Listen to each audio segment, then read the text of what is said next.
dumar tiro badan oo uu hayay xanuunka fistulaha la yiraahdo ama isku furanka ayaa waxa laga daweeyay cusbitaalka wadaniga ah ee ku yaala magaalada Boorama. Xaflad arintaasi lagu soo gabagabeynayay oo dadkaasi markii ay ka caafimaadeen intoodii badneed iyaga oo maanta raba in ay ku laabtaan guryahoodii marka hore laga soo diray ayaa lagu qabtay cusbitaalkaasi. Halkaasi waxa ugu horeyn ka hadlay Dr. Ibrahim Saciid Qaws oo ah agaasimaha cusbitaalka wadaniga ah ee fistulaha, kaasi oo uu sheegay in ay dadaalkaasi si laban laabi doonaan isla markaasina ay sii wadayaan. Waxa kale oo uu tilmaamay in hay'ad waaha la yiraahdo oo markaasi NGO caalami ah ay ka caawiso dadkaasi in ay ka soo ururiso goobaha ay markaasi iyagu bukaankii deganaayeen.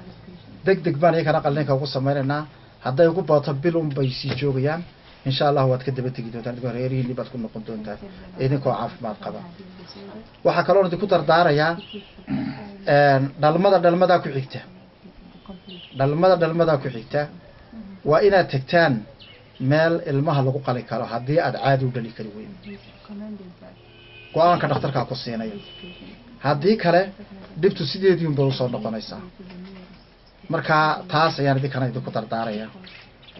waxaan aad uga mahad celinayaa waa halkan joogta aad baan uga mahad celinayaa shaqaalaha staafka ka shaqeeya isbitaalka fistolada oo runtii helin wax ku filan haddana dumarkaasi intooda badan ayaa waxa laga keenay koonfurta Soomaaliya iyadoo tiradooda ay dhannayd 20 dumar ah. Waxaana wajiyadooda ka muuqatay farxad markii ay halkaasi daaweyn iyo qalitaan ay kala kulmeen, taasi oo ahayd mid lacag la'aan ah oo ay dhakhaatiirtaasi iyo hay'adaasi iyadu markaasi ka soo bixisay kharashkii ay ku imanayeen ay goobtaasi ku yimaadeen. dumarkii halkaasi ka soo oo bukaanka ahaa ayaa iyagu waxa ay tilmaameen in ay aad ugu faraxsan yihiin in caafimaadkoodii Ilaahay u soo celiyay oo maanta iyaga oo dad caadi oo shaqooyinkoodii qabsan kara in ay ku laabtaan guryahoodii iyo caruurtoodii. waxaana qaarkood ay halkaasi ka tirinayaan baraambaro iyo markaasi hadallo kale oo suugaan ah oo ay ku cabirayaan marka dareenkooda.